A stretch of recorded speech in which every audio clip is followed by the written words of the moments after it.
روحانی اعتبار سے حضور کا کیا مقام ہے؟ ظاہر بات ہے کہ ہم جیسے لوگوں کے لیے اس کا ادراک و شعور ممکن نہیں. چند باتیں میں آپ سے عرض کیے دیتا ہوں. بعض اعتبارات سے خود حضور نے اسے واضح کیا کہ یہ تمہارے لیے ناممکن ہے کہ سمجھ سکو.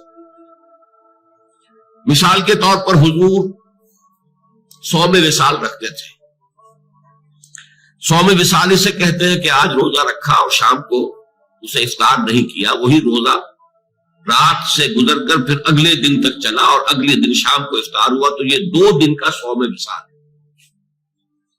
اگر یہی بات آگے ایک اور دن چلے گی تو 3 یوم کا صوم وصال ہو جائے.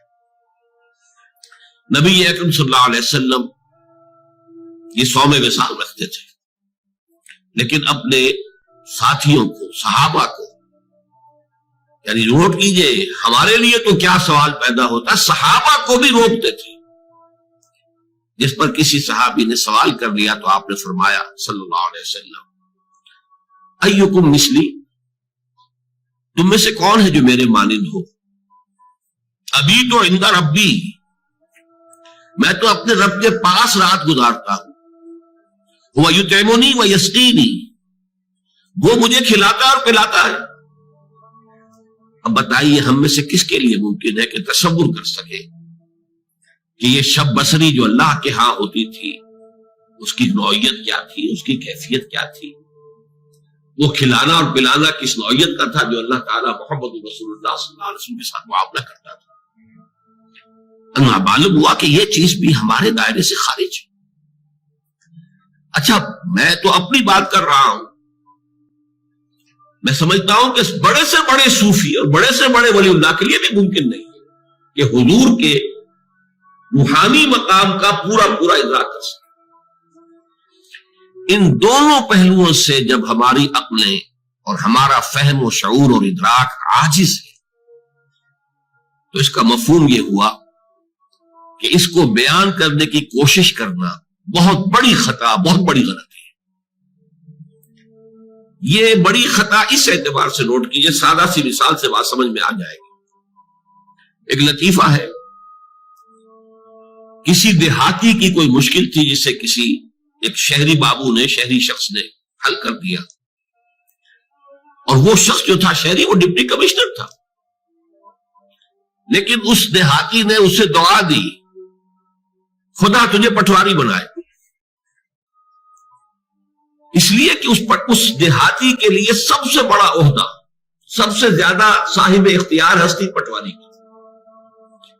اس کی تھوڑی سی جنبش قلم سے اس کی زمین کسی اور کے نام درج ہو جاتی ہے، انتقال ہو جاتا ہے. اسی کے قلم کی جنبش سے مالیانہ معاف ہو جائے گا.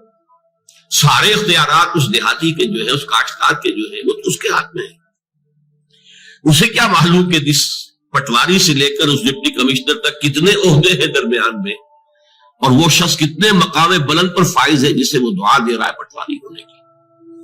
تو اسی کا اندیشہ ہے کہ ہم اگر حضور کے ان مقامات کو بیان کرنے کی کوشش کریں گے تو شدید خطرہ ہے کہ ہم حضور کی توہین کے مرتکب ہو جائیں، اس لیے کہ کما حقہ بیان ممکن نہیں ہے.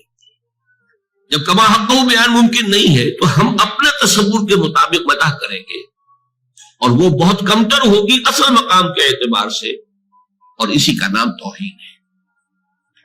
یہی وجہ ہے، دیکھیے شیخ سعدی رحمت اللہ علیہ نے نہایت سادگی کے ساتھ میری ساری گفتگو کو سمو دیا اپنے 2 اشعار میں.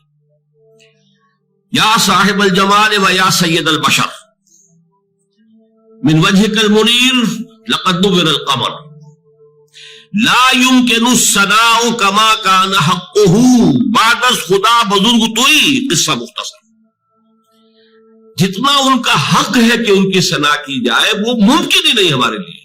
لا يمكن الثناء كما حقه، بس ہمیں صرف یہ کہہ کر جو ہے اس بات کے دامن میں پناہ لینی ہے کہ بعد از خدا بزرگ توئی.